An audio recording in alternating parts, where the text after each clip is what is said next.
লকডাউনের কর্মসূচিতে লাভ কি?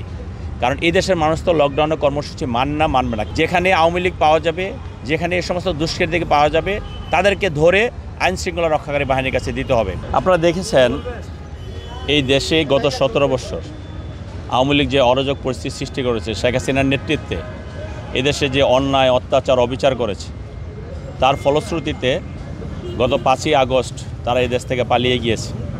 শেখ হাসিনা পালিয়ে গিয়েছে, তার প্রেতাত্মারা এখনও আছে। এই যে আমাদের হাজার হাজার নেতাকর্মী হত্যা, গুম, খুনের শিকার হয়েছে, মামলার শিকার হয়েছে, নির্যাতন নিপীড়নের শিকার হয়েছে। তো এখন একজন মানুষ বা একটা গোষ্ঠী দেশের অন্যায়ভাবে ক্ষমতায় থাকলো।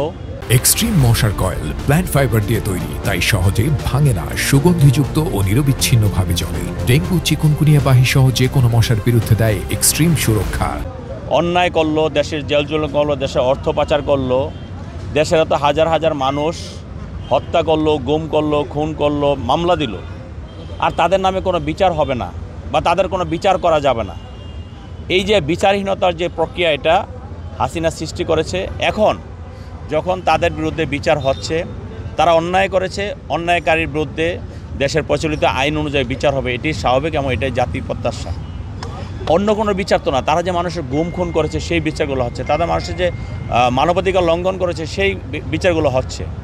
এখন আজকে 13 তারিখ শেখ হাসিনার এই খুনি সহ অন্যান্য খুনিদের একটি মামলার আর্গুমেন্ট শেষ হয়েছে। আজকে হয়তো ডেট দিবে যে কবে রায় হবে, সেই কারণে তারা লকডাউন করেছে। তো লকডাউনের কর্মসূচি দিয়েছে, কিন্তু লকডাউনের কর্মসূচিতে লাভ কি? কারণ এই দেশের মানুষ তো লকডাউনের কর্মসূচি মানবে না। কেন মানবে না?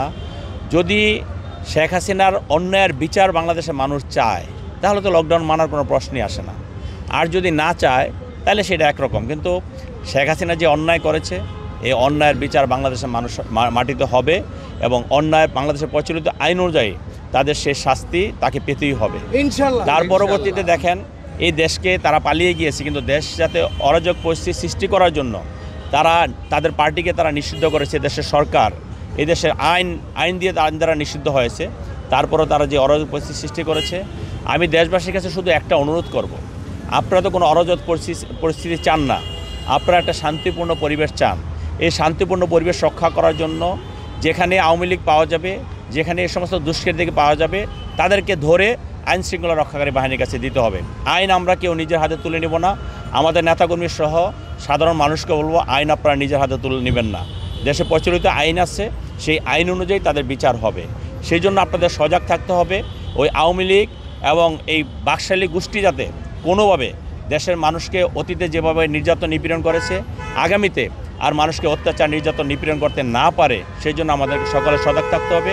আমরা দেশের সাধারণ মানুষ হিসাবে আমরা সাধারণ মানুষের জানমাল রক্ষা করার জন্য, আমরা মানুষের শান্তি শৃঙ্খলা রক্ষা করার জন্য আমরা সর্বদাই আইন শৃঙ্খলা রক্ষাকারী বাহিনীকে আমরা সহযোগিতা করবো ইনশাআল্লাহ।